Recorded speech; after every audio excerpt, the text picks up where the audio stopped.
And I wanted to give you guys an insider's perspective on home buyer grants. Now, everybody has their different impression of what these are, and so I really wanted to meet with an expert that really knows what he's talking about, because my impression was that grant programs are basically for people that just don't have enough money.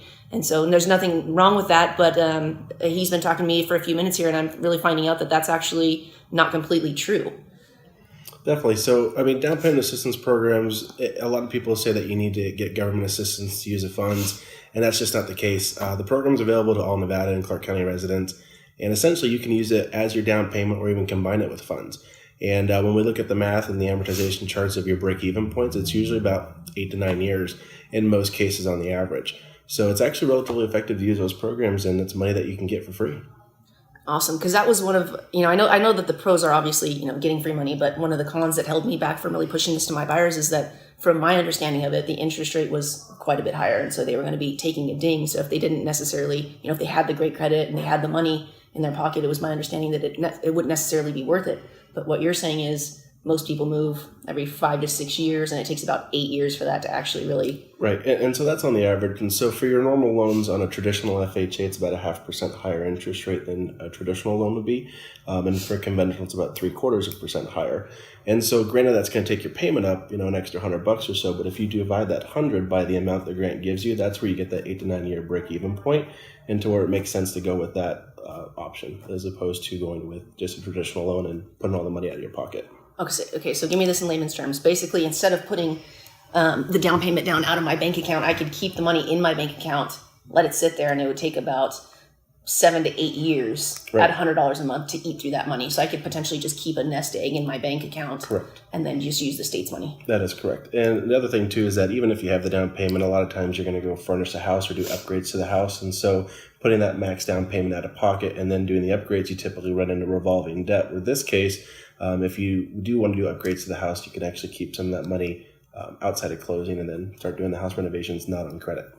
Awesome. What kind of a credit score does somebody have to qualify for this? So for government programs, which is your FHA, it's going to be 640, and for your conventional programs, it's going to be 660. 640 and 660. And in most cases, a lot of buyers come short of that too, about 15 to 25 points. If they're in that 580 to 620 range, we can usually help them get up pretty quick. Okay, because you do offer credit enhancement for our clients, correct? Correct. And so what that involves is working with the creditors, everything on your credit report itself, and we'll see if you need to pay down certain debts. We'll see if we need to get some deletion letters to help improve that credit, which we can do. There was one client that I actually just got done working with. We were able to call the collection company. They won a judgment for $4,800. We got it reduced down to $2,080. Deletion letter, full bill. Now it's off the credit score. Went up about 45 points. Wow. Okay, so if the minimum requirement's a 640 FHA, 660 conventional, if they have a better score than that, are they going to get a better interest rate? Nope. Anything over 660 is going to be wasted effort. Wow. That is really, really interesting. Right. And really it is at 661 or 850, you're going to get the same rate, same program. And honestly, when you look at the numbers and the break-even points, 9 times out of 10 people go with that program. Okay, so another thing that held me back was that I was under the impression that there was some kind of penalty and they wouldn't just be able to turn around and refi. So some of my clients are very, very, very concerned about their interest rates, rightfully so. So let's say I have a client that's saying, you know what, Tam, that's great, but I don't need that money and I'm not going to sign up for a higher interest rate, especially if I can't refi. That's not true. They can actually turn around in a year and refi. Well, that's correct. So in most cases, what we do is we reach out to our clients that have closed on these loans and we'll refinance them within 6 months. And we'll bring the interest rate down to an actual, traditional interest rate. So in that scenario, they're literally getting free money. I mean, there's caveats to it, but in technicality, yes. Okay. So be really real with us. What are the cons? So the cons is, again, the higher interest rate. It also has some higher fees than a traditional loan. There's a 0.5% origination fee, 0.5% times the loan amount, so that gets added into your closing costs. And then the program itself charges $675. And servicing with that one is not retained by the actual originating bank. It usually ends up to a different bank. Okay. So on those terms, those closing costs that are going to be additional to the buyer, can those also still be covered by the grant?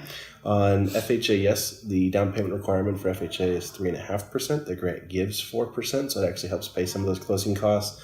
On conventional, the down payment requirement's 5%. The grant gives 5%, so you're going to be stuck paying those a little bit.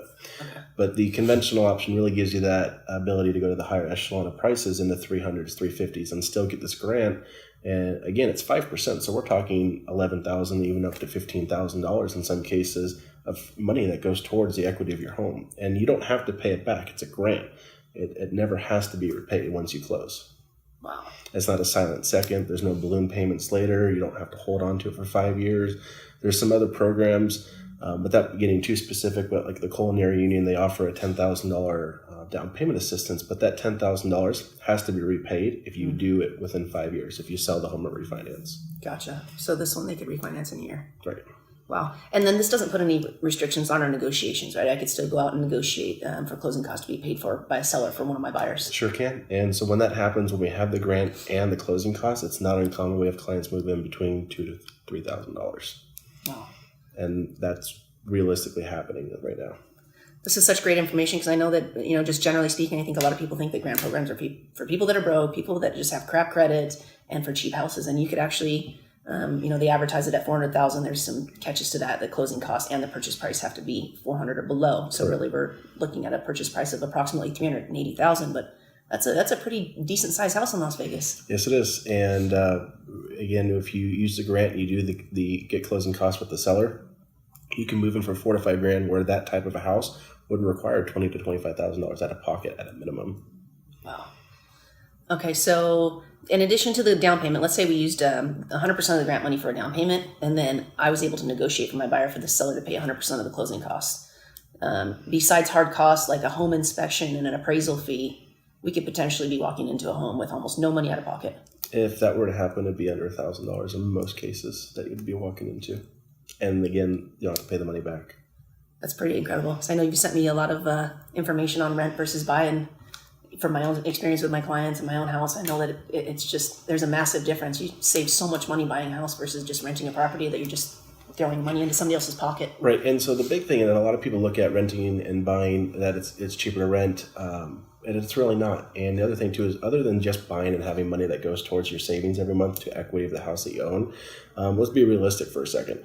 After you pay your first month's rent, your security deposit, all your fees, and I mean, you can use even a cheap house, $1,150 rent, $1,150 security deposit, cleaning fee, admin fee, pet fee, application fee, and how many application fees you go through before you get one accepted.